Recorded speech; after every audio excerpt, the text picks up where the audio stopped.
Pangungutya, pagbabanta, panawagan sa dialogo at kapayapaan, at maging isang hakbang na pampropaganda na nakatuon kay Donald Trump. Ang bukas na liham ng presidente ng Ukraine na si Volodymyr Zelensky kay Vladimir Putin, ang diktador ng Russia, ay naging isa sa mga pangunahing kaganapan hindi lamang sa media ng Ukraine, kundi pati na rin sa pandaigdigang media. Ilan sa kanluraning media ay ganap na naglathala nito, habang ang iba ay gumawa ng artikulo para suriin ang hakbang ng presidente ng Ukraine. Tumugon na ang Kremlin sa liham at sinabi ni Donald Trump sa Washington na bukas siya sa pagpupulong ni Vladimir Putin at Volodymyr Zelensky. At sa episode na ito, sabay nating tatalakayin kung paano tumugon ang Moscow, Washington at ang pandaigdigang media sa pahayag ni Zelensky. At ang pinakamahalaga, pag-uusapan natin at may epekto ba talaga ang liham na ito sa pagtatapos ng digmaan at bakit nga ba talaga ito inilathala ni Zelensky? Ako si Alexi Pechi, taro't pag-usapan natin ang paksang ito. Pero bago tayo magsimula, hinihiling ko na mag-subscribe kayo sa channel, i-like ang episode na ito, mag-iwan ng kahit anong komento, at mag-subscribe din sa aking Telegram channel na Pechi News. Ang link ay nasa deskripsyon ng video na ito. Paalala, kamakailan, naglabas si Volodymyr Zelensky ng bukas na liham kay Vladimir Putin sa website ng opisina ng presidente ng Ukraine na nagsasabing kayang pataasin ng Ukraine ang gastos ng digmaan para sa Russia.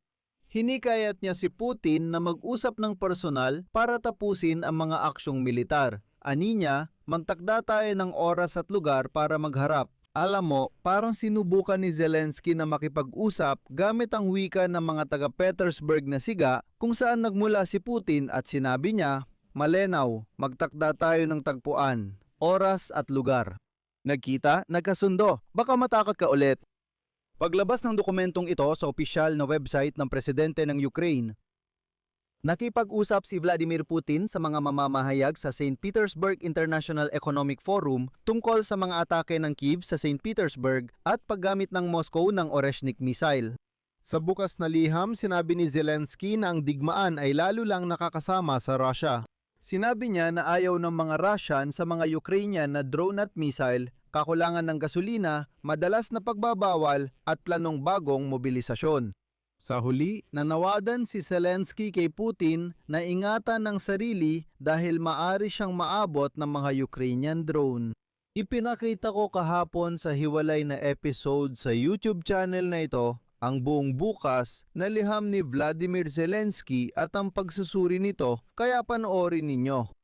Iniulat na kay Vladimir Putin, diktador ng Russia, ang bukas na liham ng presidente ng Ukraine na si Vladimir Zelensky.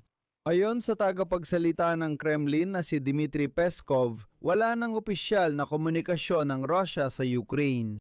Tumanggi si Peskov magbahagi ng karagdagang detalye, lalo na ang reaksyon ni Vladimir Putin sa liham.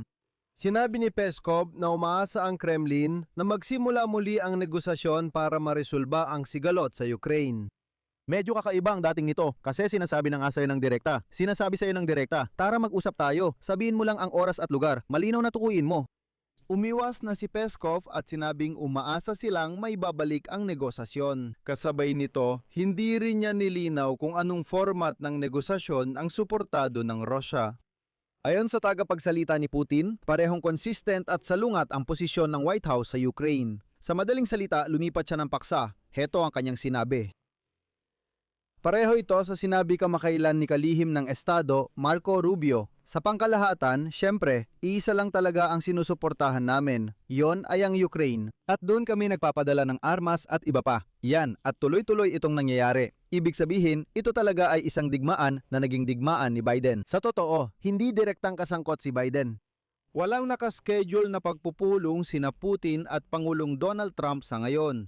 Sa madaling sabi, nagpasya si Putin na manahimik at hindi tumugon sa liham ni Zelensky maliban sa paulit-ulit na imbitasyong pumunta sa Moscow. Nagkomento na rin si US Pangulong Donald Trump tungkol sa liham ni Zelensky. Partikular, sinuportahan ni Trump ang ideya ng personal na pagkikita ng mga lider ng dalawang bansa at idinagdag na labis siyang natutuwa sa pag-uusap tungkol sa posibilidad ng kanilang pagkikita. Narito ang CP. Maganda kung magkita sina Zelensky at Putin para magnegosasyon. Naniniwala akong mabuti silang pareho. Pagkatapos, pasensya na, parang nasira si Trump at paulit-ulit niyang sinabi na kung wala ang tulong ng Amerika na inaangkin niya, hindi tatagal ang Ukraine hanggang ngayon. Sa huli, sinabi ng presidente ng Estados Unidos na inaasahan niya ang kompromiso ng Ukraine at Russia para maresolba ang sigalot at magiging personal niyang tagumpay ito kung mangyari. Narito ang CP. Ako ang nagmungkahi ng mga konsesyon na ito. Alam nyo, naglaan kami ng malaking pagsisikap para dito. Gusto kong magkompromiso ang bawat banig at naniniwala akong gagawin nila ito. Kasabay nito, ang bukas na liham ni Pangulong Volodymyr Zelensky ng Ukraine kay diktador ng Russia na si Vladimir Putin ay isa sa mga pangunahing kaganapan hindi lang sa media ng Ukraine, kundi sa pandaigdigang media. Ngayon, magbibigay ako ng ilang halimbawa. Halimbawa, sinabi ng American agency na Associated Press na ang liham ay naglalaman ng malawakang kritisismo sa 26 na taong pamumuno ni Vladimir Putin at itinuturo ang marupok na posisyon ng diktador ng Russia. Sabi ng mga mamamahayag, sinusubukan ni Zelensky na gamitin ang kasalukuyang kalamangan ng sandatahang lakas ng Ukraine sa harapan para simulan ang tunay na prosesong diplomatiko. Naglabas ang New York Times ng artikulong pinamagatang, sa liham ni Zelensky kay Putin, pinagsasama niya ang panunukso at alok ng negosasyon. Binanggit ng mga may akda na tinukoy kay Putin ang kabiguang militar, implasyon at pagdepende ng Russia sa China.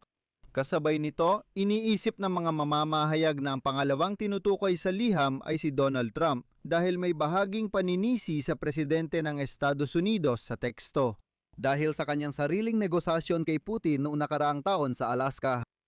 Ayon sa mga mamamahayag ng British Broadcasting Corporation o BBC, ang tono ng liham ay matapang, maging mapanukso pa nga dahil tuwirang binigyang diin ang mga kamakailang pag-atake sa teritoryo ng Russia. Tinawag ng Le Monde ang liham ni Zelensky na pagtatangkang ibalik ang Russia sa mesa ng negosasyon. Samantala, isinulat ng German na lingguhang pahayagan na Die Zeit na ang liham ni Zelensky ay may mga bahagi na may nagbabantang kahulugan. Alam nyo, tutuunan ko ng mas detalyado ang reaksyon ng New York Times dahil ito talaga ang pinaka-nakaapekto sa akin. Ayon sa publikasyon, ang liham ni Zelensky kay Vladimir Putin ay tila bahagi ng PR stunt at mukhang para makuha ang atensyon ni Donald Trump.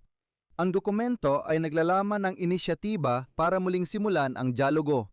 Gayunpaman, binanggit din nito ang mga kabiguang militar ng Moscow, ang implasyon, ang pagdepende ng Russia sa China, binanggit ang edad ni Vladimir Putin, pinuna si Vladimir Putin at iba pa.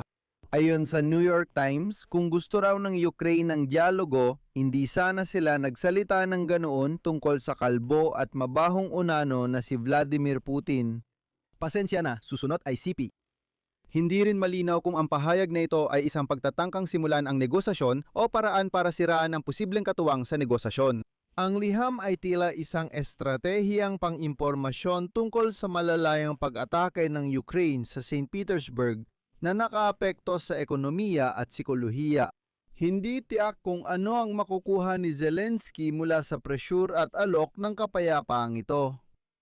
Sa kabuuan, dito ko muna tatapusin. Pakisulat sa komento, bakit kaya sumulat si Zelensky ng bukas na liham? Para ba kay Vladimir Putin? Ano ang nais niyang iparating? Ano kaya ang magiging epekto ng liham na ito kung meron man? Mag-subscribe kayo sa channel, i-like ninyo ang episode na ito at huwag kalimutang pindutin ang kampanilya. Bukod pa dyan, kung gusto niyo suportahan ang channel na ito sa YouTube, maaari kayong magbigay ng donasyon gamit ang mga link at detalye sa description ng video na ito o sa pamamagitan ng QR code na makikita sa inyong mga screen. Yun lang po, ingatan ninyo ang inyong sarili. Paalam sa lahat.